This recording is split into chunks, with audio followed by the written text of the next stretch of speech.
Donc, je vais me permettre de commencer pendant que ma collègue Annie est encore en train de faire rentrer les gens. Là, je vois le roulement de participants. Donc, bienvenue à tous et à toutes au webinaire sur la bienveillance en enseignement, un vecteur de bien-être et de réussite. On est très heureux et heureuses de vous accueillir en grand nombre. Là. On a senti vraiment un gros engouement autour de cette thématique-là. Fait qu'aujourd'hui, on est content et contente de pouvoir vous en dire plus sur le sujet. Donc, je vais passer la parole à ma collègue Annie qui va pouvoir vous expliquer un peu le contexte du webinaire et finalement, ben, c'est qui cet organisme-là qu'est l'ISME. Puis je vais pouvoir ensuite vous présenter les deux personnes avec nous aujourd'hui qui présentent. Merci Florence.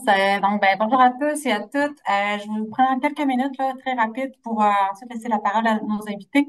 Ce qu'est l'ISME, ISME signifie Initiative sur la santé mentale étudiante en enseignement supérieur. On existe depuis novembre 2021 et on obtient un financement là, du ministère de la Santé et du ministère de l'Enseignement supérieur suite à la diffusion du plan d'action sur la santé mentale étudiante. Grosso modo, notre rôle, notre mission, c'est vraiment de faciliter l'accès puis la mise en commun des connaissances sur la santé mentale étudiante, puis de mobiliser la communauté en enseignement supérieur autour des enjeux pour tout ce qui touche la santé mentale étudiante. Donc, tous nos mandats qui sont associés à cette mission-là, je vous en nomme quelques-uns parce on en a beaucoup là, qui vont être mis en place dans les prochains mois. Donc, vous allez un peu plus entendre parler de nous. En mars 2024, on aura un site web qui va être lancé sur la santé mentale étudiante. Donc, site web qui s'adressera à la fois aux membres du personnel, mais aussi à la population étudiante en enseignement supérieur. Il y a aussi le regroupement des intervenants et intervenantes en santé mentale, intervenants et intervenantes interuniversitaires en santé mentale étudiante, donc le RICIME, qui est en place et qui roule en continu là, depuis l'automne 2022. Et deux autres gros morceaux qu'on a en mars 2024, les 19 et 20 mars, on aura des journées de transfert de connaissances. D'ailleurs, on va recevoir à nouveau là, Julie et Félix à cette journée-là pour une autre présentation. Mais ça aura lieu, vous allez voir, si vous pouvez passer les invitations pour vous inscrire à ces journées-là. Et pour terminer, un autre gros morceau, la campagne de sensibilisation qui sera mise en place à la grandeur du Québec sur les médias sociaux à partir du 11 février et les deux dernières fins de semaine là, de février. Il y aura le 2 février prochain une présentation qu'on va organiser pour présenter la diffusion des kits de diffusion en fait de la campagne. Si vous êtes intéressé à participer à la campagne, la diffuser dans votre établissement, donc vous êtes fortement invité à participer à cette journée, à cette présentation-là où on va vraiment montrer les kits de diffusion que vous pourrez utiliser. Donc, dans le chat, vous aurez un lien pour vous inscrire à la journée du 2 février. Si jamais vous n'êtes pas disponible à ce moment-là, je vais aussi inscrire les coordonnées de ma collègue Laura, qui est avec nous aujourd'hui. Donc, vous pourrez lui écrire, en fait, si vous avez des questions sur la campagne de sensibilisation. Et un de nos autres mandats, bien évidemment, le mandat de Florence qui nous anime aujourd'hui. Florence a un mandat en promotion de la santé mentale étudiante. Donc, elle organise là, différentes activités, dont celle d'aujourd'hui en lien avec la santé mentale positive. Donc, en gros, c'est ce qu'on fait. Rapidement, là, je repasse la parole à Florence qui va accueillir nos invités. Donc, je souhaite à tous et à toutes une belle présentation. Merci beaucoup, Annie. Oui, je peux vous en dire peut-être un peu plus sur ce mandat-ci dans lequel s'inscrit la présentation d'aujourd'hui. En fait, c'est un volet sur les pratiques pédagogiques qui sont favorables à la santé mentale des étudiants et étudiantes. Je tiens à préciser, en santé mentale, je pense que nos présentateurs, présentatrices vont pouvoir en parler un peu plus, mais quand on parle de santé mentale, on parle beaucoup de bien-être. C'est dans le titre justement de la présentation. Donc, le but, moi, de cette portion de mandat-là, c'est en fait faire connaître des pratiques pédagogiques qui sont favorables au bien-être des étudiants, comprendre les liens entre pratique pédagogique et santé mentale, entre pratique pédagogique et réussite, justement, et sensibiliser les acteurs et actrices de l'enseignement supérieur, en fait, à la santé mentale étudiante. Donc, voir un peu quel rôle on peut avoir à jouer avec cette thématique-là. Donc, pour nous en parler plus aujourd'hui, on a avec nous Félix Gay-Dufour, qui est psychologue du travail et des organisations, qui est coordonnateur de projet au Centre RBC d'expertise en santé mentale et coordonnateur de l'Observatoire sur la santé mentale étudiante en enseignement supérieur, qu'on appelle aussi OSME. Et nous avons avec nous Julie Lane, qui est professeure agrégée à l'Université de Sherbrooke, directrice du Centre RBC d'expertise universitaire en santé mentale et co-directrice de l'OSME, co-responsable aussi de l'axe évaluation des pratiques pour favoriser la santé mentale de l'OSME. Donc, ils ont plusieurs chapeaux, comme vous pouvez voir. Dernier petit commentaire de ma part, c'est plutôt des considérations techniques. Donc, si vous avez des soucis techniques, n'hésitez pas à clavarder dans le chat. Donc, il y a une personne de l'équipe de l'ISME qui va pouvoir vous répondre. On laisse habituellement les micros fermés durant la présentation. Vous pouvez ouvrir vos caméras, il n'y a pas de problème. Quand nous, on enregistre, on cache cette vision-là des caméras, en fait, des personnes qui participent. Et à la toute fin, on laisse une période de questions aussi, fait que ça pourra être soit dans le chat tout au long, nous, on les prend en considération, ou à main levée, tout simplement à la fin, mais on va laisser nos présentateurs, présentatrices parler et pas les interrompre. Et ben, c'est ça, n'hésitez pas à utiliser le clavardage s'il y a quoi que ce soit. Fait que je laisserai la parole à nos présentateurs et présentatrices. Bon webinaire tout le monde. Merci beaucoup, Florence. Merci à vous tous pour votre intérêt pour le sujet de notre conférence. Avant de démarrer, là, peut-être nommer un petit peu ce que c'est l'OSME. Annie a bien présenté ce que c'est l'ISME, mais ça peut peut-être être mélangeant pour vous. Donc, l'Observatoire sur la santé mentale étudiante en enseignement supérieur est financé par les fonds de recherche du Québec et le ministère de l'Enseignement supérieur et découle du plan d'action en santé mentale en enseignement supérieur. L'OSME poursuit plusieurs objectifs, dont de naturellement développer des connaissances scientifiques sur la santé mentale et sur les pratiques qui contribuent à la santé mentale. On a un objectif aussi de mobiliser les personnes étudiantes. On fait tout ça pour les personnes étudiantes. Donc, on les intègre au sein de l'Observatoire. L'Observatoire, c'est 230 personnes mobilisées autour de la problématique avec une gestion qui est co-gérée par des personnes chercheurs et des personnes étudiantes qui travaillent ensemble autour d'axes. 25 axes sont au cœur de l'Observatoire. Puis on a également un objectif de mobilisation des connaissances. On veut être aussi préoccupé à développer des connaissances scientifiques, à en favoriser l'appropriation. Donc, on a un vaste plan de mobilisation des connaissances qui implique différentes stratégies. Ce qu'on fait ici aujourd'hui entre dans ce plan-là. Et ce plan-là, ben, plusieurs des activités sont faites main dans la main avec notre partenaire l'ISME, avec qui on a énormément beaucoup de plaisir à collaborer puisqu'on porte une mission similaire. Donc, les objectifs qu'on poursuit aujourd'hui avec vous, dans un premier temps, vous sensibiliser aux enjeux de santé mentale dans les milieux universitaires et collégiales. Vous aider aussi à mieux comprendre le concept de bienveillance, des fois qui est associé à la complaisance. C'est vraiment pas ça. On va essayer de comprendre concrètement de quoi on parle, mais surtout comment ça peut être un vecteur de bien-être et de réussite. Puis on va surtout identifier des pistes d'action très concrètes pour incarner le bien-être et la bienveillance en enseignement.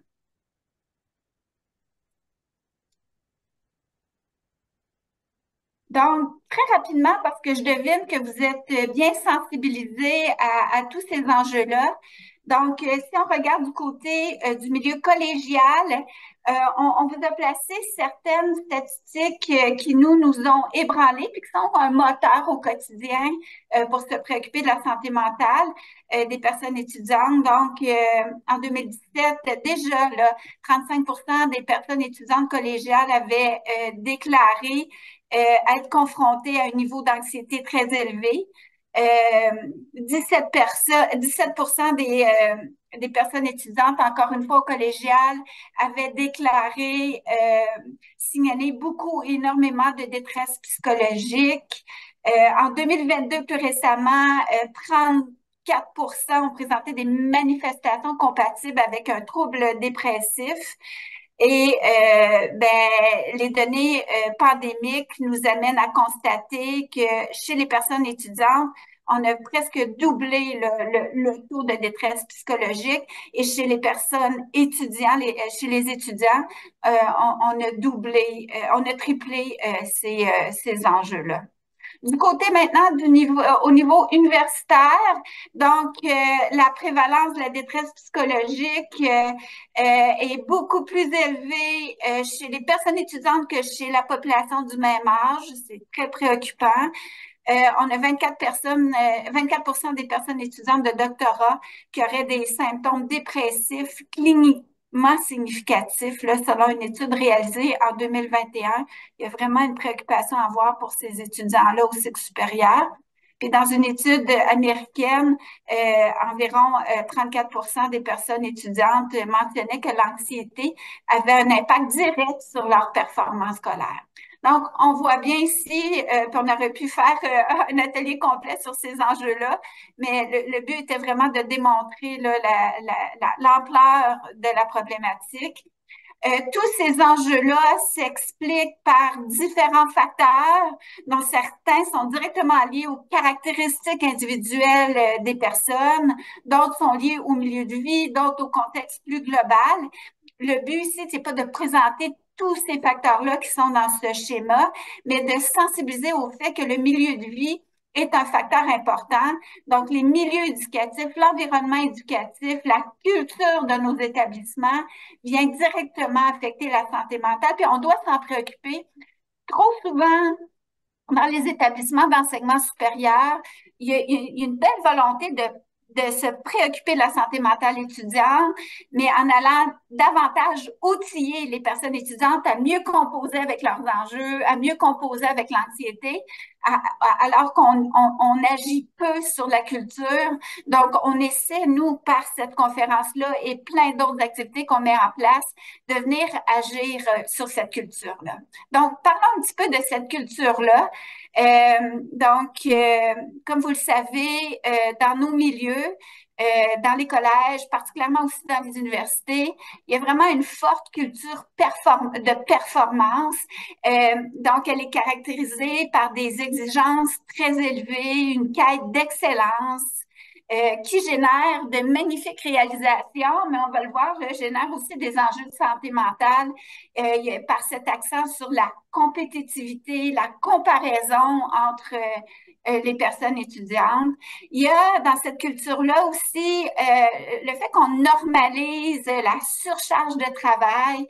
On a des collègues parfois du corps professoral qui n'osent même pas nommer qu'elles prennent leurs vacances ou qu'elles ne travaillent pas la fin de semaine, tellement cette culture-là de surcharge et de valorisation du travail est présente.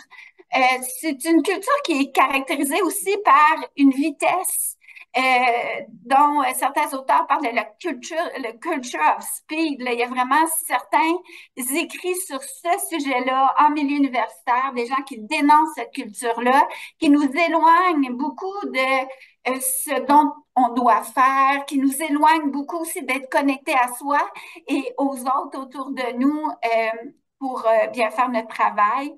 Il y a vraiment un surinvestissement dans le travail puis qui nous éloigne beaucoup d'un équilibre avec nos autres sphères de vie. Nous, lorsqu'on anime certains ateliers auprès des membres du corps professoral, puis qu'on parle d'équilibre de vie, certains collègues réagissent, puis vont même nommer que l'équilibre n'est pas du tout à viser lorsqu'on est professeur, chercheur. Donc, il y a aussi la présence dans certains milieux du phénomène de mobbing académique, d'intimidation entre pairs chercheurs, entre pairs du corps enseignant, un phénomène qui est si présent qu'il fait l'objet de recherches et de congrès scientifiques. Alors vraiment, ce phénomène-là vient teinter aussi cette culture-là. C'est une culture aussi qui valorise historiquement beaucoup un leadership au service de l'expertise, un leadership au service même du positionnement de l'ego, au lieu de valoriser des types de leadership beaucoup plus évolués au service du bien commun. Puis c'est une culture aussi qui, présentement, on le voit, entraîne un choc culturel avec les nouvelles générations qui arrivent dans les cégeps et les universités. Les nouvelles générations qui portent davantage un désir d'équilibre de vie. Donc, on voit que ça suscite certaines frictions. Donc, voilà un petit peu cette culture de performance qui est très présente dans nos environnements. Avant de poursuivre, j'ai vu la question qui a été posée, à savoir si la présentation allait être disponible. Donc, vous avez vu, bon, l'enregistrement, le webinaire est enregistré, puis l'enregistrement va être disponible. Mais même la présentation en tant que telle, on pourra s'arranger peut-être avec l'équipe de l'ISME pour vous partager ensuite la version de la présentation PowerPoint sans problème. Donc, c'est pas nécessaire de tout prendre en note ou de prendre des photos. Vous pouvez vraiment profiter du webinaire en étant pleinement avec nous.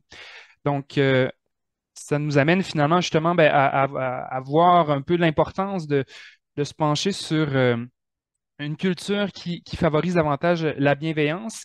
Et souvent, on a tendance à voir la bienveillance comme quelque chose d'opposé à la performance, ou c'est comme si justement on dit il y a la culture de performance puis il y a la culture de bienveillance, mais on va voir que la bienveillance peut aussi être un levier à cette performance-là. Et avant de vous partager donc ce que les auteurs disent, les auteurs qui s'intéressent à cette bienveillance-là, avant de vous partager leur définition, on aimerait vous entendre, en fait, ou plutôt voir qu'est-ce que ça évoque pour vous, ce terme-là. Probablement que si vous êtes inscrit au webinaire, c'est parce que vous avez déjà réfléchi à ce concept-là, c'est quelque chose qui vous interpelle. Peut-être que, donc, en un mot, ce serait quoi ce serait quoi le premier mot qui vient à l'esprit, en fait, lorsque vous entendez le terme bienveillance?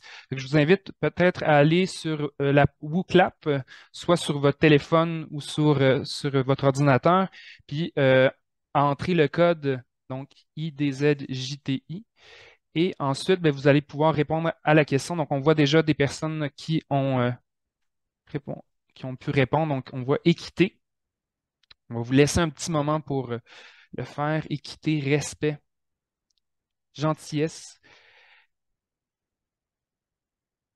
Donc là, il y a toujours un moment où c'est un peu bordélique pendant que les réponses entrent, mais on voit quand même que ça... Donc, respect ressort un peu plus, gentillesse, écoute, prendre soin, ouverture aussi, accueil, empathie, sécurisation, être attentif aux besoins, flexibilité. Très intéressant. Je vois buzzword, hein, je trouve ça intéressant. C'est un thème qu'on utilise, qui est de plus en plus utilisé. Puis l'enjeu, c'est que on l'utilise sans prendre la peine de le définir puis de l'opérationnaliser. Qu'est-ce que c'est concrètement, justement, d'être bienveillant? Donc, puis de plus en plus dans le monde du travail, encore plus, les organisations se disent et on doit être bienveillant avec les employés. Donc, un terme qui est un peu galvaudé. Puis justement, ce phénomène-là montre l'importance de prendre le temps de le définir puis de discuter ensemble de comment on peut l'incarner. Je vois donc là, il y a plusieurs mots, mais ça tourne. Donc, il y a douceur également. Euh, un terme qui n'est pas compris, intéressant. Climat positif, à l'écoute, sollicitude, paix. Donc, super. Mais en tout cas, ça nous donne déjà un bel aperçu de ce que ça peut évoquer chez vous. Puis je pense qu'on va voir que c'est très cohérent avec ce que les auteurs amènent. On va voir qu'il y a des nuances, des fois qu'on oublie derrière ce terme-là, derrière cette bienveillance-là. On voit que l'empathie ressort particulièrement, mais on va voir que l'empathie, oui, c'est quelque chose de relié à la bienveillance, mais c'est pas un synonyme. Avec la bienveillance, ça inclut quelque chose qui va un peu plus loin. Donc, on va maintenant. Donc, si on regarde les différents auteurs qui se sont penchés sur ce concept-là. Donc, il y a Masson qui nous dit, ben, la bienveillance, une attitude positive qu'on a envers quelqu'un. Donc, très cohérent avec ce qui est mentionné, cette ouverture-là, le fait de prendre soin. Mais elle apporte une nuance, elle nous dit, c'est pas de la compassion ni de la complaisance. Ici, quand elle dit que c'est pas de la compassion, c'est pas parce que c'est quelque chose d'opposé à la compassion. Donc oui, ça inclut une certaine compassion, mais ça va plus loin. Donc elle dit, ça inclut l'exigence. Et on va voir avec d'autres éléments de définition. Qu'est-ce qu'on entend par là? L'idée d'inclure l'exigence. Mais un élément qu'il faut noter, c'est surtout pas de la complaisance. C'est surtout pas l'idée de vouloir conserver l'harmonie à tout prix ou de ne pas vouloir euh, créer d'inconfort, donc, ou de ne pas vouloir déplaire à l'autre. Donc, on n'est vraiment pas dans cette optique-là. Et parfois, ben, on peut confondre la bienveillance avec cette idée de complaisance. Donc, ça, c'est un élément important à retenir. Il y a Relens qui nous dit, entre autres, ben, que la bienveillance, c'est un moyen de soutenir le devenir autonome de l'autre. Donc l'idée de vouloir contribuer à l'autonomisation de l'autre. La fameuse expression d'apprendre à pêcher plutôt que donner du poisson. Donc, il y a quelque chose ici qui est très relié. Bon, ici, ça nous ajoute pas vraiment. C'est très cohérent avec la vision qu'on a souvent de la bienveillance, la qualité d'une volonté qui vise le bien et le bonheur d'autrui. Donc, viser vraiment le bien de l'autre. Ici, il y a plusieurs éléments là, intéressants qui sont mentionnés. On nous dit que la bienveillance, un processus réflexif et axé sur l'action. Donc ici, il y a quelque chose dans la bienveillance qui se fait pas de façon passive. Donc on doit vraiment se mettre à l'action pour découvrir l'autre, adopter des comportements qui vont viser à le reconnaître, le valoriser, lui faire confiance, favoriser son développement. Encore une fois, donc l'idée de favoriser l'autonomie, le développement de l'autre. Donc il y a plusieurs éléments clés ici. Et j'avais envie de vous partager cet élément-là, même si en réalité, on va voir qu'on doit le nuancer, mais il y a Tremblay qui nous dit, ben, en réalité, il n'y a pas de bienveillance si la personne qui reçoit cette bienveillance-là ne la ressent pas. C'est-à-dire que ici, ce que ça dit, c'est qu'on ne peut pas s'auto-proclamer bienveillant. On ne peut pas dire, moi, j'ai dit ça avec une bonne intention, donc je peux me balayer les mains puis repartir, j'ai été bienveillant. On doit aller un peu plus loin. Donc ici, ça veut dire qu'il y a aussi une notion de temporalité un peu dans cette bienveillance-là, c'est-à-dire qu'on doit s'intéresser à l'impact de nos comportements sur l'autre. Donc, au-delà de l'intention, on doit s'intéresser après ça, ben, comment l'autre le vit. Et là où j'ajoute la nuance, là où je trouve que c'est pas totalement vrai, c'est possible parfois qu'on soit dans la bienveillance, mais que la personne ne le ressente pas. Ben, on peut penser justement à une rétroaction qu'on fait à un étudiant, une étudiante qui est challengeant peut-être pour une rétroaction où on doit lui partager, par exemple, un résultat qui est moins positif à un examen ou à un travail, ben, peu importe qu'on l'enrobe puis qu'on lui nomme les bons coups, ça se peut que ce soit très confrontant sur le coup de recevoir cette rétroaction-là. Ça ne veut pas dire que c'est pas bienveillant de le faire puis de justement rester dans la réalité, dans la vérité. Donc, il faut se permettre de nommer certaines choses qui peuvent être confrontantes. Et à ce moment-là, ben, la bienveillance, ça se peut que sur le coup, si la personne n'est pas prête ça se peut qu'elle ne reçoive pas cette bienveillance-là sur le coup, elle ne le ressente pas comme étant bienveillante, alors qu'en réalité, ben, on est dans la bienveillance. Donc là, ça demeure un peu abstrait, ces éléments de définition-là, mais on va pouvoir ensemble les concrétiser au travers là, de différentes mises en situation. Mais avant, si on rapatrie un peu ces éléments-là en une définition maison qu'on vous propose, ben, on pourrait définir la bienveillance comme une attitude positive, une posture chaleureuse et proactive avec laquelle on aborde une situation, un comportement chez l'autre qui inclut la disponibilité affective, le respect, la compréhension, puis visant l'autonomisation de l'autre. Et l'idée aussi, là, on a beaucoup défini la bienveillance envers l'autre, mais tout ça, en fait, la bienveillance, cette définition-là s'applique également à soi. Il faut appliquer ces mêmes principes avec soi. Et même, ben, on dit la bienveillance s'applique d'abord à soi, puis implique justement de reconnaître puis respecter nos propres limites personnelles, professionnelles. Donc, pour vraiment incarner cette bienveillance-là, puis on le voit à travers les éléments de définition, l'idée que ça se fait de façon proactive, ça demande une présence à soi, ça demande d'être bien avec soi pour être en mesure de bien l'incarner.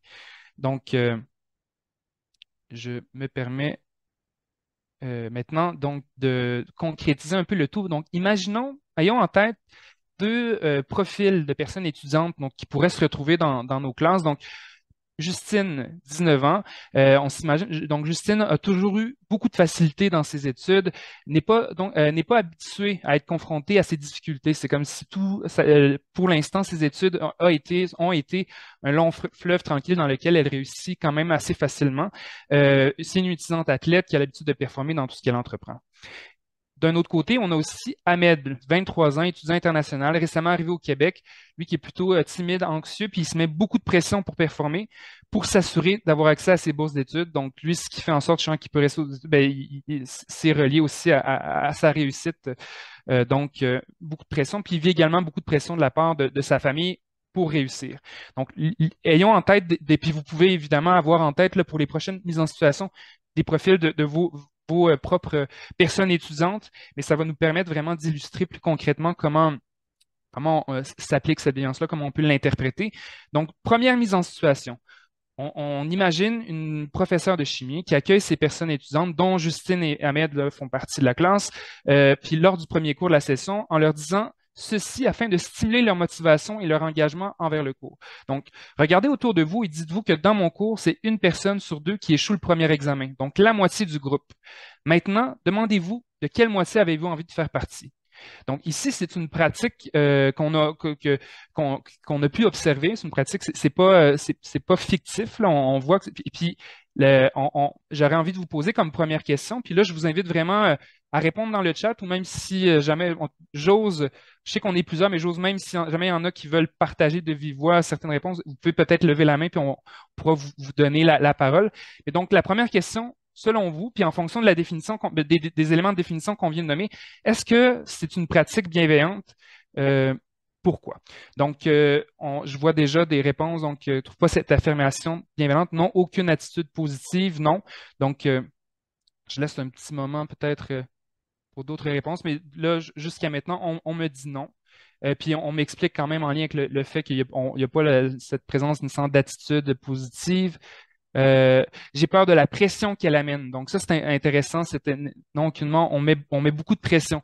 Et là, en effet, je trouve que c'est intéressant quand vous dites on met beaucoup de pression, puis si on repense aux personnes étudiantes qu'on a devant nous, parce que c'est ça un peu la bienveillance, c'est de penser à s'intéresser à l'autre, s'intéresser à qui on a devant nous, puis à leur contexte. Donc, si on pense à Ahmed, par exemple, peut-être que Justine, qui elle a l'habitude de performer, c'est pas quelque chose qui l'inquiète, mais si on pense à des personnes étudiantes comme Ahmed, qui se mettent déjà beaucoup de pression, qui sont déjà anxieux, bien, on peut s'imaginer que cette pression-là l'amène dans quelque chose qui n'est pas optimal, puis on va voir dans la diapositive suivante comment on peut accrocher ça à une théorie qui est très pertinente. Donc, je lis d'autres réponses.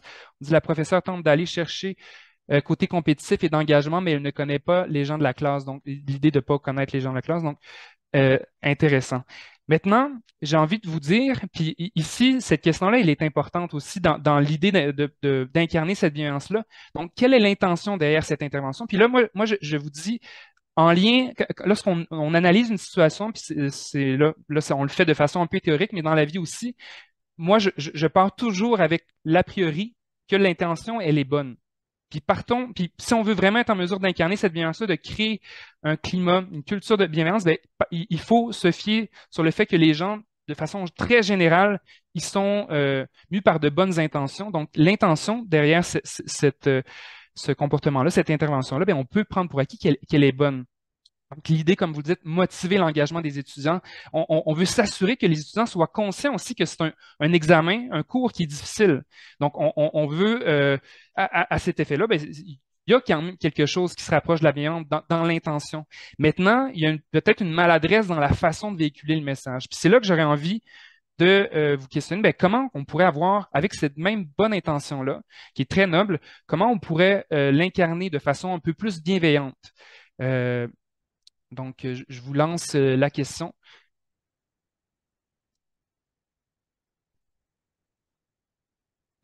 Donc, ben déjà, je trouve que il faut travailler pour réussir comme message. Donc, déjà, là, ici, c'est comme on dit, dans mon cours, c'est une personne qui échoue, une personne sur deux qui échoue le premier examen. Mais en réalité, c'est ça, on donne, un des enjeux, c'est qu'on donne très peu de contrôle sur ben, comment je fais pour me ramasser pour pas être dans cette moitié qui échoue. Déjà, de dire, tu sais, l'idée d'axer sur leur zone de pouvoir, donc l'idée qu'on doit travailler fort, le chemin ne sera pas facile, mais vous aurez le soutien nécessaire de aussi être en mesure de nommer les ressources qui sont à leur disposition. Pas juste la façon de véhiculer le message. Il est clair que cette enseignante pratique une évaluation normative. Ce type d'évaluation exclut par définition une partie des personnes étudiantes de la possibilité de réussir le cours. C'est intéressant ce que François amène. Puis là, en réalité, on pourrait entrer là, dans justement les pratiques évaluatives où on sait de plus en plus, il y a des évidences scientifiques qui montrent qu'il y a certaines pratiques évaluatives plus inclusives qui permettent justement de tenir en compte des différentes réalités, des différentes situations, contextes là, des personnes étudiantes. Et ça, en effet, on est encore plus là, dans la bienveillance à ce moment-là. Donc, il y a à réfléchir à ces éléments-là.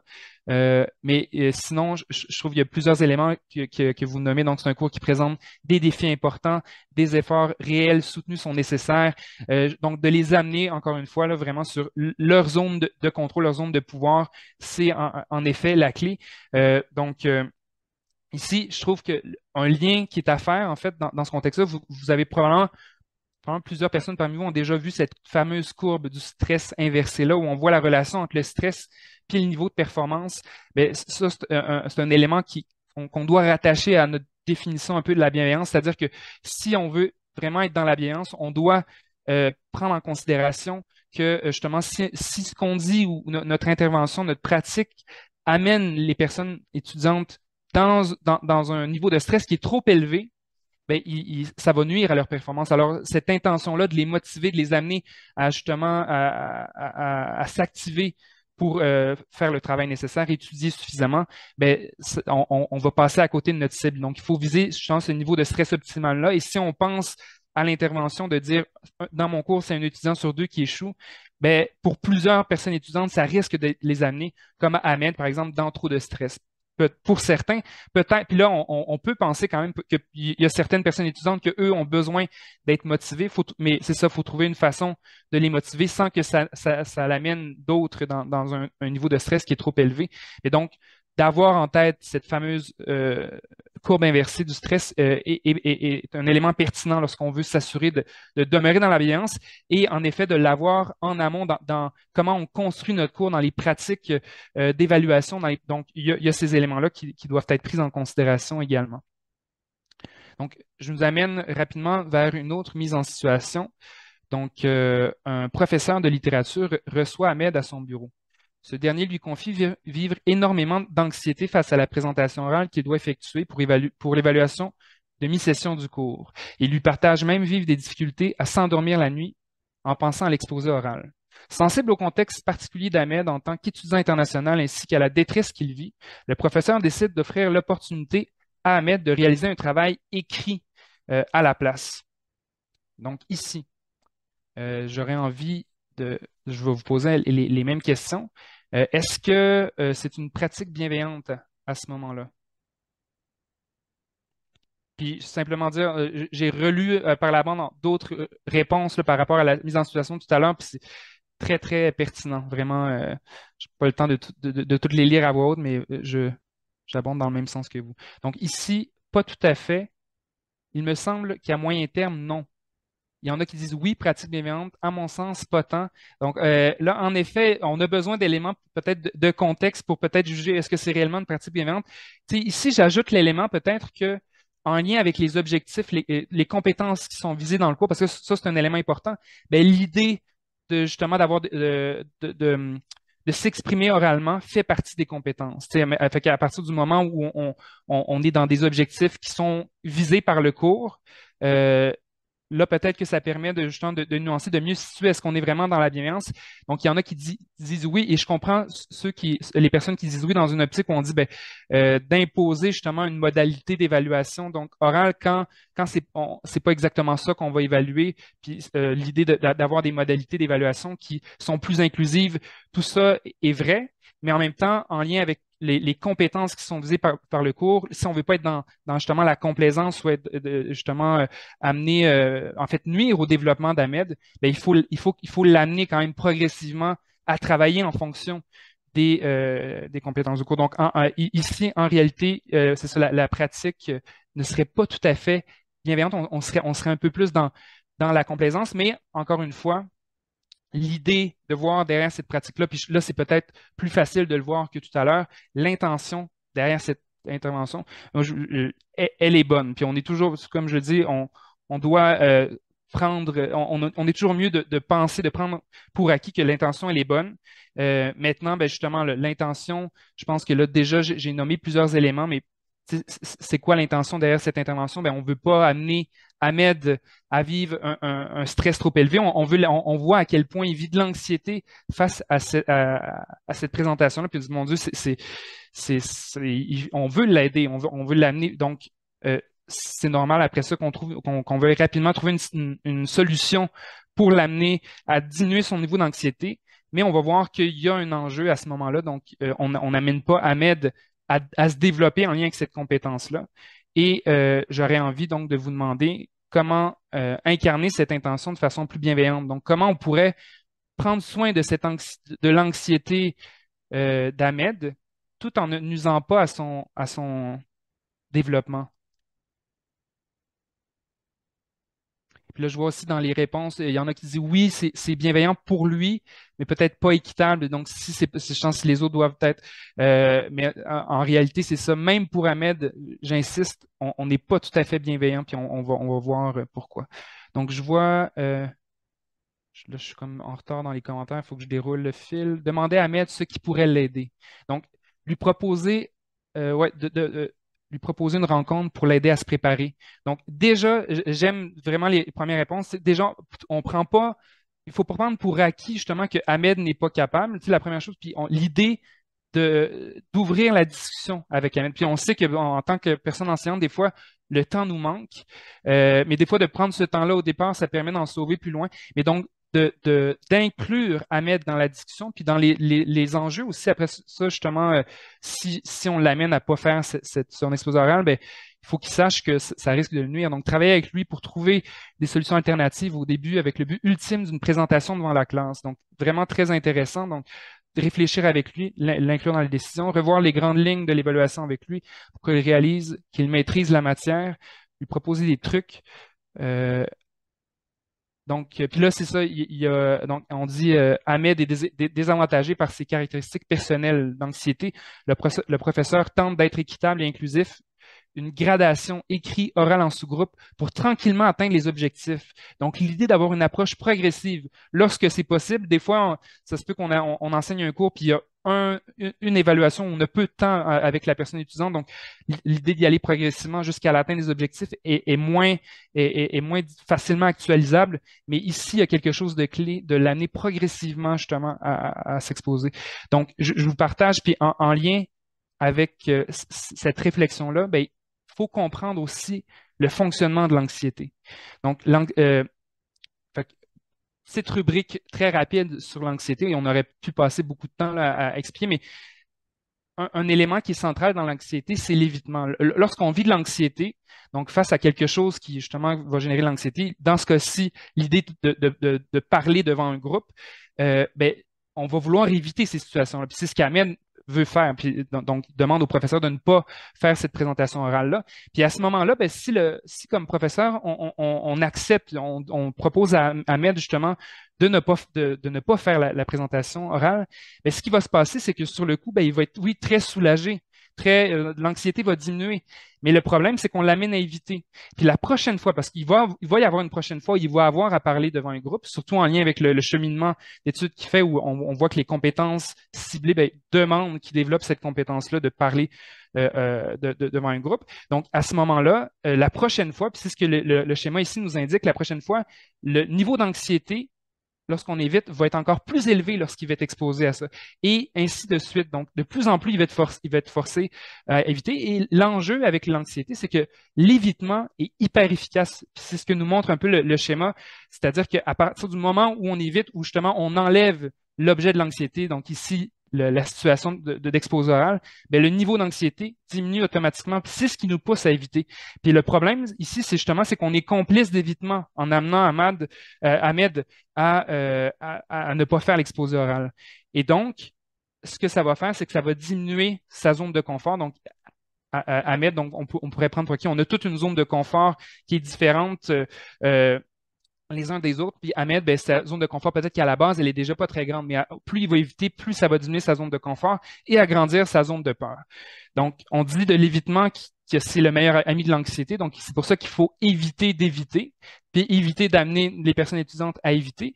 Mais en même temps, il ne faut pas non plus les amener à s'exposer trop radicalement, trop rapidement non plus à l'objet de l'anxiété parce qu'ils vont vivre justement des échecs à ce moment-là. Donc, ici, la clé, comme ça a été nommé par une personne participante, c'est de s'exposer graduellement, c'est de voir, puis pour l'exposition graduelle, il y a un échange qui doit être fait avec Ahmed pour le connaître un peu, pour voir ce serait quoi le petit pas noble qui pourrait l'amener à s'exposer graduellement. Est-ce que justement c'est une présentation en groupe restreint? Est-ce que c'est qu'il se, il se filme en train de faire sa présentation pour un premier pas, puis la prochaine fois, ben, on va aller un pas plus loin. Et donc, l'idée de l'amener à s'exposer à sa zone de peur, puis c'est ce qui va faire en sorte que tranquillement, sa zone de confort va grandir. Mais l'enjeu, c'est toujours aussi, c'est de garder en tête qu'il ne faut pas l'exposer trop graduellement. C'est comme amener, par exemple, un enfant qui a peur de l'eau, le jeter à l'eau d'un coup, ben, il va être traumatisé à vie, il voudra plus, et donc il risque de vivre un échec. Donc, il faut y aller vraiment progressivement. Donc, ça, c'est un élément important, trouver l'équilibre dans ce Puis contexte-là. Oui, peut-être, Julie? Félix, peut-être nommer, puis peut-être que vous l'observez dans votre pratique, là, si vous êtes dans vos milieux depuis de nombreuses années. Les nouvelles générations, certaines d'entre elles ont eu des parents qui avaient des pratiques parentales qui se voulaient bienveillantes à la base, là, pour composer avec l'anxiété de leur enfant, ont parfois malheureusement maintenu le jeune dans sa zone de confort en voulant le protéger, là. Encore une fois, ça part d'une belle intention. Puis ces parents-là étaient pas au courant là, de tous ces écrits sur l'anxiété, mais on voit des jeunes arriver dans nos cégeps, nos universités avec des problématiques d'anxiété, puis qui ont le réflexe de constamment rester dans leur zone de confort, puis particulièrement post-pandémique, où certaines de ces personnes-là étaient très confortables là, à la maison là, pendant la pandémie. Donc, on doit être sensible à ce que Félix vient de présenter. Oui, puis je réitère le commentaire d'une personne. En effet, je vous invite vraiment à lire les échanges dans les commentaires. C'est comme si c'est très riche, en effet, ce qui se partage, un bel échange d'expertise et d'expérience, là. Donc, ici, si on résume un peu certaines questions qu'on peut se poser pour justement s'assurer qu'on est dans la bienveillance, qu'on est dans quelque chose de bienveillant. Ben, comment stimuler l'autonomie de la personne étudiante? Donc, c'est intrinsèquement relié là, à la définition de la bienveillance. Donc, s'assurer justement qu'on va stimuler l'autonomie. Comment permettre à la personne étudiante d'être dans un état de stress optimal? Donc, faut pas qu'elle soit dans trop peu de stress ni dans trop de stress. Comment stimuler la motivation de la personne étudiante? Puis pour décortiquer un peu ben, comment justement stimuler la motivation, on peut se référer aux piliers de la motivation scolaire qui sont reliés au besoin, donc le besoin de sens, le besoin de compétence, le besoin de contrôle qu'on doit nourrir le plus possible donc chez nos personnes étudiantes. Donc, pour le besoin de sens, ben, comment permettre à la personne étudiante de bien saisir la valeur, l'importance de ce qu'elle doit accomplir, lui donner un sens. Puis on va voir plus loin justement des stratégies qui nous permettent de donner ce sens-là. Comment cultiver le sentiment de compétence de la personne étudiante? Donc, dans une rétroaction, par exemple, ou si on s'apprête à faire une rétroaction ou donc, à intervenir auprès d'une personne étudiante, il faut garder en tête qu'elle a ce besoin de compétence-là. Puis c'est sûr que ben, si on enlève tout, on arrive avec seulement justement des critiques, puis sans prendre soin de ce besoin de compétence-là, ben, ça risque d'être très difficile après pour cette personne-là de demeurer motivée. Pour le besoin de contrôle, comment permettre à la personne étudiante de sentir qu'elle a un pouvoir sur ses apprentissages, son développement? Ici, beaucoup en lien avec à quel point nos consignes sont claires, ce qui est attendu dans les travaux. Donc, ici, il y a beaucoup dans la préparation, justement, pédagogique, là, qui peut être fait pour répondre à ce besoin-là. Félix, je vais proposer qu'on revoie un petit peu le déroulement, considérant la richesse incroyable de ce que vous avez partagé dans l'espace de clavardage. On n'initiera pas cette discussion-là parce qu'on en a un autre qu'on va avoir avec vous, mais on peut-être souligner peut-être deux choses. Félix et moi et certains membres de l'équipe offrent cet atelier-là sous différentes formes à différents publics. Mais je pense qu'on a là un public vraiment avec un savoir d'expérience hyper pertinent. Là, puis ça a été nommé dans le chat. Là, il faut aller capter ce qui a été partagé. Moi, je veux vraiment souligner ça. Et le fait que nous, on s'intéresse aux pratiques pédagogiques, pratiques d'enseignement, en enseignement supérieur, des pratiques qui contribuent au bien-être, à la santé mentale. Peut-être vous dire qu'il y a très peu de chercheurs dans le monde qui s'intéressent à ça. Donc, il y a très peu de résultats de recherche là, spécifiques à ça. L'Observatoire souhaite développer ça. Donc, il y a des projets de recherche là, qui se développent tranquillement. Puis, dans les prochaines années, il y en aura d'autres. Mais sachez qu'on souhaite vraiment faire de la recherche là-dessus. Alors, merci beaucoup pour ce partage très riche. Je vais redonner la parole à Félix qui va vous faire en un coup d'œil à la lumière des écrits sur le sujet, quelles sont les pratiques pédagogiques favorables à la santé mentale pour le bien-être. Puis vous allez vous retrouver plusieurs pratiques qui ont été nommées depuis le début du webinaire s'y retrouvent. Alors, Félix, je te redonne la parole. Oui, tout à fait. Merci, Julie, pour la gestion du temps. Mais n'hésitez pas quand même à continuer à écrire, à répondre à la question. Vous, quelles sont vos pratiques pédagogiques bienveillantes, peut-être que vous aimeriez partager? N'hésitez pas à les partager dans le chat en même temps. Là, ici, c'est un ramassis là, de plusieurs ressources qui présentent justement des pratiques pédagogiques ou des orientations là, qui nous permettent justement d'instaurer un climat d'apprentissage qui est davantage dans la bienveillance puis qui est favorable à la santé mentale.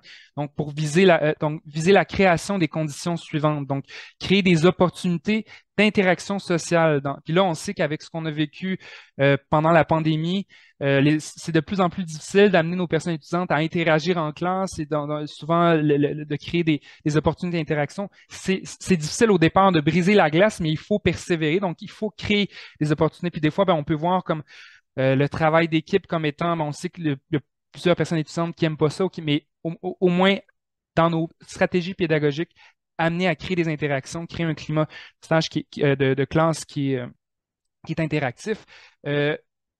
Également, nous, comme personnes enseignantes, d'être au courant des services de soutien disponibles puis d'en faire la promotion dès le départ. Étant donné que pour plusieurs personnes étudiantes, les seules personnes qu'elles voient donc de l'établissement qui sont reliées à leur cégep, leur université, c'est leurs professeurs parce qu'ils ne vont pas nécessairement participer aux activités parascolaires ou qu'ils vont pas. Donc, à ce moment-là, si on veut qu'ils connaissent les services, donc l'importance d'en faire la promotion de toutes sortes de façons. Puis en début d'année, ça peut être un bon moment donc pour présenter un peu les services de soutien qui sont disponibles. L'idée aussi, évidemment, tout ce qui nous permet de créer un climat qui est inclusif dans lequel l'ensemble des personnes, peu importe leur réalité, se sentent comprises. Donc, un élément qui est important. L'idée du niveau de défi optimal, justement, en lien avec la courbe inversée du stress, de faire des liens, des apprentissages de la vie réelle, en lien avec créer le sens. Donc, pour plusieurs personnes étudiantes, si on a un cours qui est très déconnecté de ce qu'ils vont pouvoir réinvestir plus tard dans leur profession ou peut-être plus tard dans leurs études, ça va être difficile de les maintenir motivés. Donc, de faire des liens le plus possible, créer un sentiment d'appartenance donc envers le groupe. Et ça, ça se fait justement sur que toutes les pratiques qui vont nous amener à créer un climat de compétition, on s'éloigne de l'idée d'avoir un groupe là, qui a un sentiment d'appartenance qui les amène justement à apprendre à se connaître comme groupe. Donc, évidemment, toute la flexibilité, donc au niveau, oui, des modalités d'évaluation, mais la flexibilité donc doit être transversale dans la classe. Donc, il faut vraiment s'adapter puis être à l'écoute des besoins de nos personnes étudiantes. Culture de classe qui est positive aussi, où l'erreur est vue de façon positive, où le fait où les personnes étudiantes se sentent à l'aise de poser n'importe quelle question. Puis c'est sûr que des fois, ça peut paraître très très simple, mais la façon dont on va accueillir certaines questions, donc s'il y a une question qui peut peut-être être vue par certains collègues comme étant niaiseuse ou étant, il faut la valoriser, cette question-là. Il faut que nos personnes étudiantes n'aient pas peur de poser des questions puis de se sentir jugé. Développement personnel aussi, quand c'est possible, on sait à quel point les compétences psychosociales, donc ce qui est relié à la gestion du stress, de l'anxiété, la régulation émotionnelle, donc il y a plusieurs compétences qu'on peut appeler aussi compétences socio-émotionnelles qui sont un des facteurs de protection numéro un pour prendre soin de notre santé mentale, pour favoriser la santé mentale. Donc là, dans certains cours, que ce soit des cours de philosophie, même des cours justement en français, où il y a moyen des fois d'inclure dans nos modalités dans nos modalités pédagogiques des éléments qui vont leur permettre de développer justement ces compétences-là. Donc, lorsque c'est possible, pouvoir contribuer au développement personnel, au développement des compétences psychosociales et d'autres stratégies. C'est sûr, donc, je l'ai nommé normaliser l'erreur, qui est une composante essentielle du processus d'apprentissage, créer un climat où la vulnérabilité a sa place. Donc, ici, ça se fait en fonction aussi de notre couleur comme personne enseignante. C'est pas nécessairement de parler de notre vie personnelle tout le temps. Je pense qu'il faut avoir ses limites et se respecter, mais se montrer nous-mêmes quand même vulnérables aussi.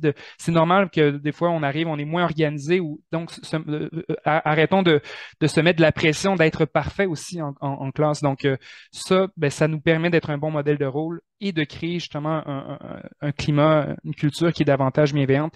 S'intéresser à la réalité des personnes étudiantes, de prendre le temps de poser des questions en début de cours, donc apprendre leur nom. Donc, c'est des stratégies très concrètes qui peuvent paraître banales, mais qui ont un impact réel. Valoriser les questions qui vous sont posées. Offrir des rétroactions constructives. Donc, offrir des rétroactions, ça le plus possible. C'est sûr qu'il faut offrir le plus possible de rétroactions. Puis d'inclure dans nos rétroactions, oui, rester collé sur la réalité. On ne doit pas inventer si le travail, il y a plusieurs éléments qui ont été moins bien réalisés. Il faut le nommer, mais il y a toujours moyen de nommer des éléments qui sont positifs, des éléments qui ont été mieux réussis. Puis ça, c'est ça, l'important de les nommer aussi en même temps que nommer les éléments plus négatifs. Dans la présentation, je nommais que justement, on va vous la rendre disponible. Il y a un lien pour plus de stratégies pédagogiques. Vous allez pouvoir cliquer, puis ça vous amène vers une autre ressource qui vous partage plus en détail, parce que là, c'est de façon très rapide que je vous partage ça, mais plus en détail, plusieurs stratégies qui peuvent être mises en place. Puis peut-être nommer que l'ISME va rendre disponible, là, peut-être Florence, tu annonceras la date, là, mais vraiment des superbes vidéos où elle a filmé des personnes enseignantes de cégep, d'université, pour leur demander justement de partager certaines de leurs pratiques pédagogiques qui contribuent à la santé mentale. Donc, on arrive à la conclusion. Je reviens à la richesse de tout ce qui a été partagé. La question qu'on vous pose, c'est comment faire la promotion de ces pratiques pédagogiques bienveillantes que vous avez identifiées dans le chat, celles qu'on a nommées. Comment chacun d'entre vous pouvait contribuer à ce vaste changement de culture dans les établissements. Alors, encore une fois, soit dans le chat, si vous avez des idées, ou peut-être lever la main si vous souhaitez le partager. Il nous reste encore quelques minutes pour prendre quelques idées. On l'a nommé, certaines personnes doivent quitter pour d'autres engagements. Donc, merci d'avoir été présent. Parler de cette rencontre dans une réunion départementale, oui, tout à fait, excellente idée. Je l'ai nommé plus tôt dans le chat, vous pouvez réutiliser le matériel, l'adapter pour animer vous-même ces ateliers. Donc, bonne idée de partager le tout aux gens autour de vous. N'hésitez pas. Peut-être pendant aussi que d'autres réponses entrent, le juste nommer pour qu'on ait le temps de le nommer, parce qu'en effet, c'est un survol. On avait très peu de temps pour aborder un sujet qui est très vaste, là, qui nous amène dans plusieurs directions. Mais il y a un cours qui a été monté donc avec Performa à l'Université de Sherbrooke, le PRF 725, qui justement contribue à une culture de bien-être et de bienveillance en milieu collégial, donc qui est accessible si jamais vous voulez pousser plus loin cette réflexion-là. Vous pouvez donc aller voir ce qui est proposé par ce cours-là. Puis il y a également une offre d'outils de formation qui est offerte par le Centre RBC d'expertise universitaire en santé mentale, qui permet d'aller plus loin aussi dans ces différentes thématiques-là. Donc, voilà. Je vois qu'il y a encore... Oui, vas-y, Oui, Julie, pardon. de belles richesses de ce qui est partagé là, comme piste de partager ces pratiques-là au sein des établissements auprès des conseillers pédagogiques. Et effectivement aussi, pour certains, c'est une consolidation de pratiques déjà existantes, mais qu'il faut partager à d'autres. C'est pas un changement de culture auprès de chaque personne, mais il faut favoriser ce partage. Des idées de communauté de pratique, très bonne idée, on le garde en tête. Donc, un gros merci pour cette richesse. On arrive à la conclusion de l'atelier tel que prévu. Donc, au plaisir de vous recroiser. Comme c'était mentionné en introduction, on aura l'occasion, nous, de faire d'autres ateliers, conférences, entre autres sur ce thème-là, mais de façon plus globale dans le cadre des journées santé mentale étudiante organisées par l'ISME. Donc, au plaisir de vous revoir.